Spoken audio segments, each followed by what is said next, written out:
Hi there, and welcome back to Anchor Point, the podcast from Freedom's Advocate. I'm your host, Randy Crossan. Thanks for joining me again. Today we're looking at a new human rights case that's testing the limits of free expression and freedom of religion in Canada's public institutions. It's the story of Jeremy Palko, a resident of LaSalle, Ontario, who asked to speak at his local school board meeting about how board policies affect people of faith, and he was denied the opportunity. That decision has now led to a human rights complaint that could set an important precedent. Jeremy, thanks for being here today. Hey, thanks for having me, Randy. I'm really glad I could join you and tell our story. Well, let's start at the beginning. Well, if we were to go back a little bit further than, say, our present case, some of the initial issues that we had with the GECDSB, the Greater Essex County District School Board here in Windsor, Essex, our public school board, was that they had some books in their schools that some advocates prior to my involvement were making known to the school board, and they were pornographic. We are welcome in committees, but not in the public meeting any longer. And obviously, we'll get into that a little bit more further later on. So I got involved eventually and realized what was happening in these schools. It's absolutely shocking what these people think is appropriate for children. It's unbelievable, and people I think don't realize how bad it is. So got involved because I wanted to expose what was actually happening in these schools. And we need sunlight as the best disinfectant. We get so concerned about what's happening at the federal level, provincial level, but what's happening right here municipally is enough of a fight, and we're ignoring it, and it shouldn't be ignored. Tell us about the decision to file a complaint and what the case is now about. Mm. So ultimately, what happens is how you actually apply to speak to the school board is that you send an email to their administrator. And so that's what I did. I sent the email to the administrator and I asked her, I said, could I speak on faith in the GEC DSB? So faith with respect to the public school board here in Windsor, Essex. And they said, no, your request has been denied. They think that it's their room, their meeting. You don't have, literally, they have said this, you do not have free speech in this room. That is a private meeting. You're just welcome here because of our benevolence. And so then I followed up and gave the further detail saying that I want to explain how the regulations and the policies of the Greater Essex County District School Board, how they affect people of faith in their constituency, constituencies for all the trustees within, Yeah. the Windsor Essex area.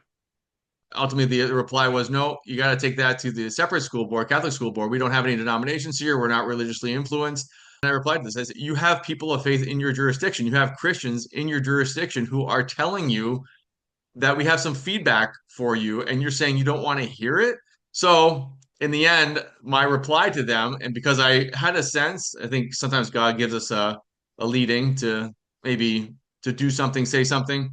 And in this case, one of the closing paragraphs, the closing paragraph on my one of my last emails to them was, am I therefore correct in concluding that the GECDSB is religiously discriminating against me as a Christian and my community of believers by denying this request to speak on faith and GECDSB as explained in these emails?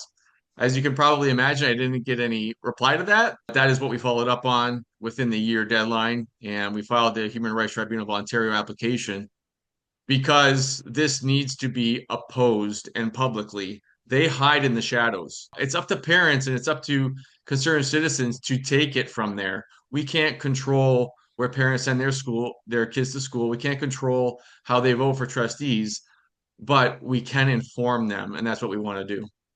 So, what are you hoping to achieve through this case? What we want is fairness and justice for Christians and people of faith who are being marginalized and ignored, and that our elected public servants will actually do the jobs that they are They were hired elected to for. do. Some people might say that the board's just trying to keep religion out of the school system. How do you respond Mm. to that perspective? Uh, I would 100% agree with it Yeah. because every time we speak, and if I say something to the effect of age inappropriate, people of faith, but in terms of their enrollment has been flat.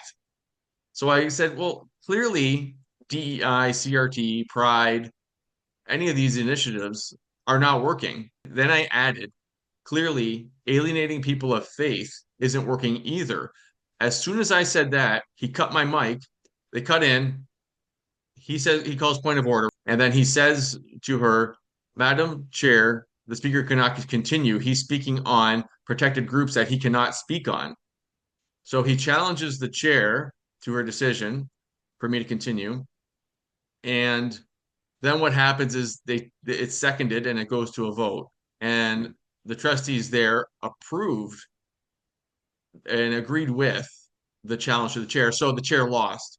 So with my mic off, I use my outside voice, which can be potent at times, and I sat down.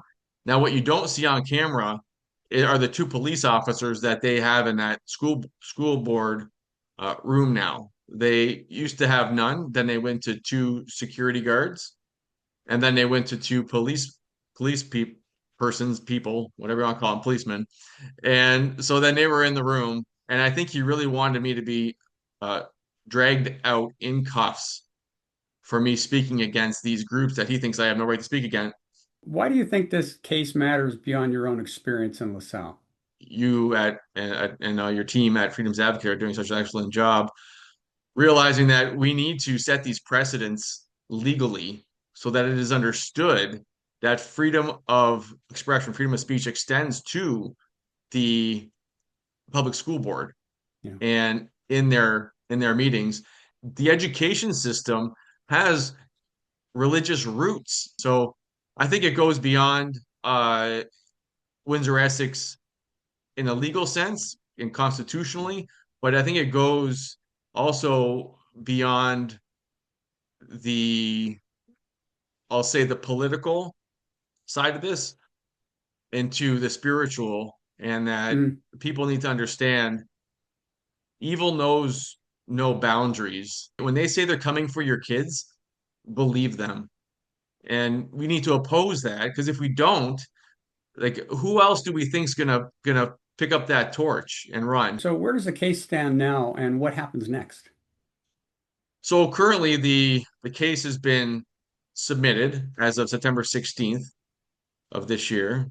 And so we're waiting on, as I understand, the Human Rights Tribunal of Ontario and them to communicate with the school board and then to respond to us in some way. Jeremy, thank you for taking the time to share his story and for standing up for what you believe in. You've been with us here at Anchor Point, the podcast from Freedom's Advocate. I'm Randy Crossan. Thank you for being here, and we'll see you next time.